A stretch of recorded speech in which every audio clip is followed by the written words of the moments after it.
pessoal, tudo bem? Eu sou a Raíssa, estudante de História da UBRA, e hoje vim conversar com vocês sobre a expansão marítima europeia, as grandes navegações, que foi um grande marco na história da humanidade. Vamos iniciar fazendo uma comparação. Será que os europeus do século XV tinham a mesma mentalidade, os mesmos recursos que nossos navegadores possuem hoje? Para iniciar nossa conversa sobre esse conteúdo, precisamos primeiro entender a sua definição. Muitas pessoas acreditam que a expansão marítima tinha como principal objetivo a descoberta de novos territórios. Mas não, a princípio eles gostariam de encontrar novas rotas comerciais para as Índias.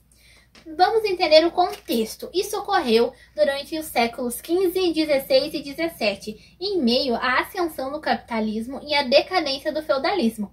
Também estava ocorrendo o renascimento cultural e a reforma protestante. Os fatores. O Mediterrâneo, que era por onde os europeus passavam para chegar às Índias, ele era dominado pela Itália. Então, para chegar às Índias e pegar as especiarias, os europeus teriam que pagar impostos à Itália. E isso eles não queriam mais e por isso estavam em busca de novas rotas.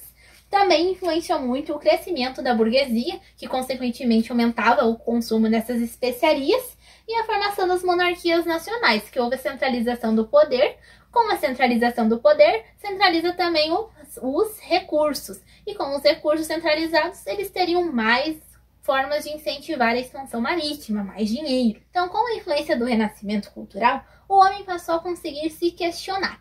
Então, com isso, houve a construção naval, o uso da geografia, astronomia e a bússola. E a Igreja Católica também tinha muito interesse na expansão da fé cristã. Mas por que lançar-se ao desconhecido? O que tinha nas Índias para todo esse trabalho de descobrir novas rotas? Lá nas Índias existiam as especiarias e também existiam tapete, seda, artigo de luxo, entre outros. Mas o que eram essas especiarias? As especiarias eram cravo, canela, gengibre, eram os temperos que os europeus usavam para conservar os alimentos, enfrentando perigos. Mas será que era tão fácil assim descobrir novas rotas? Não, eles enfrentavam muitos perigos do chamado Mar Tenebroso, como era conhecido o oceano. Entre esses perigos estavam os imaginários e os reais. Entre os perigos reais estavam a fome, a sede e as doenças no interior dos navios. Também ocorria ventos desfavoráveis, ameaças de encalhe.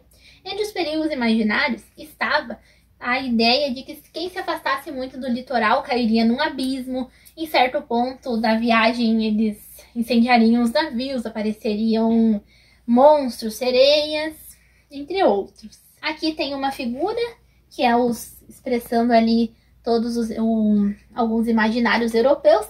E aqui uma história contando, ele perguntando: capitão, ainda não avistamos a terra. Mas que estranho, era para termos achado alguma coisa. Já passamos pelo dragão? Que mostra que eles acreditavam que existia realmente. Portugal foi o grande pioneiro das navegações, né? Portugal, mas por que Portugal? Portugal eles tinha uma geografia muito favorável.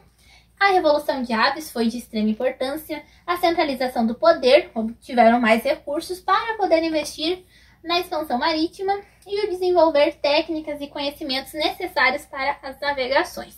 E a Espanha? Portugal e Espanha foram os protagonistas, né? Portugal o pioneiro, a Espanha veio em seguida.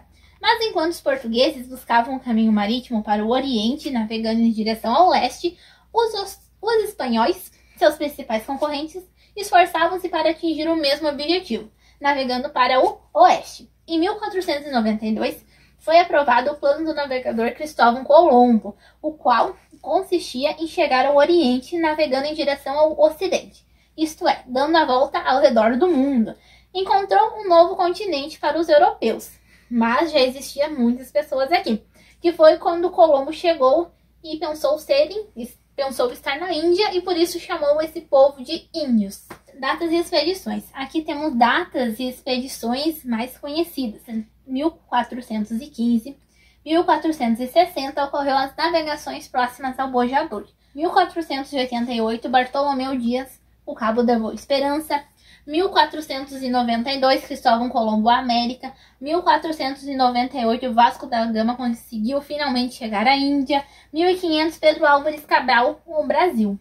O Tratado de Tordesilhas. Então, o que foi o Tratado de Tordesilhas?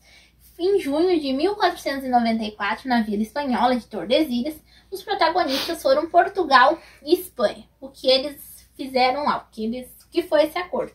Ele ocorreu, né, delimitou os territórios que Portugal e Espanha tinham descoberto e aqueles que eles ainda iriam descobrir. Mas, claro que os outros países europeus não ficaram tão felizes assim com essa ideia. E as consequências da expansão.